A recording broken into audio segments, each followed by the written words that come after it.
It's no secret the left is looking into cash in on the Wall Street protests taking place across the country. But are some of these demonstrators actually themselves being paid to protest? Investigative journalist Michelle Fields attended a rally in Washington, D.C. yesterday and spoke to a group of protesters from the D.C. Tenants Advocacy Coalition. Take a listen. The Latinos in particular are being victimized by the economy.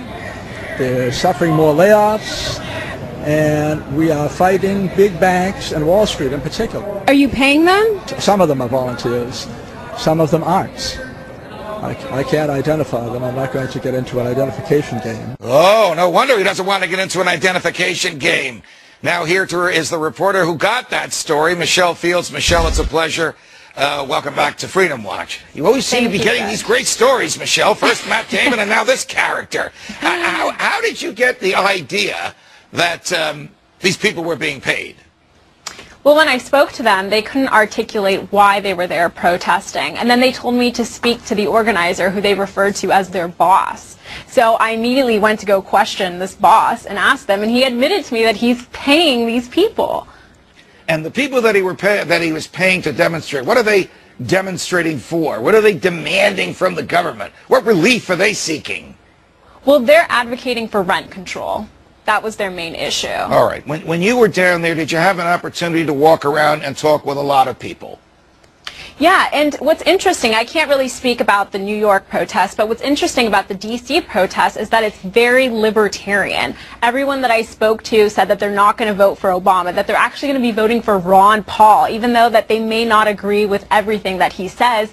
They feel like Ron Paul is the person for them. So it's sad that these liberal groups are sort of hijacking this movement.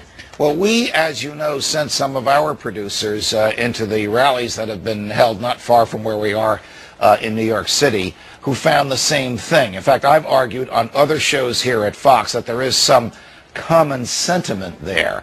It seems to be common sentiment that the government shouldn't be printing cash and that the Fed should be audited or abolished. Did you experience that sentiment amongst young people at these rallies that you attended and filmed in D.C., Michelle? Yeah, many of them had signs that said "End the Fed." All of them were big supporters of Ron Paul, and they are just tired of this crony capitalism that exists in our country.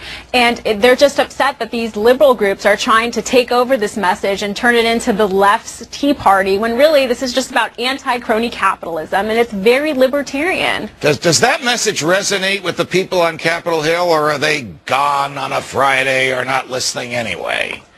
It seems like they're not listening, to be honest, but these protests are going on throughout the country, so hopefully this anti-crony capitalism message will resonate. Got it. Michelle Fields, always a pleasure. Thanks for joining us. Come back the next time you have one of these dynamite tapes.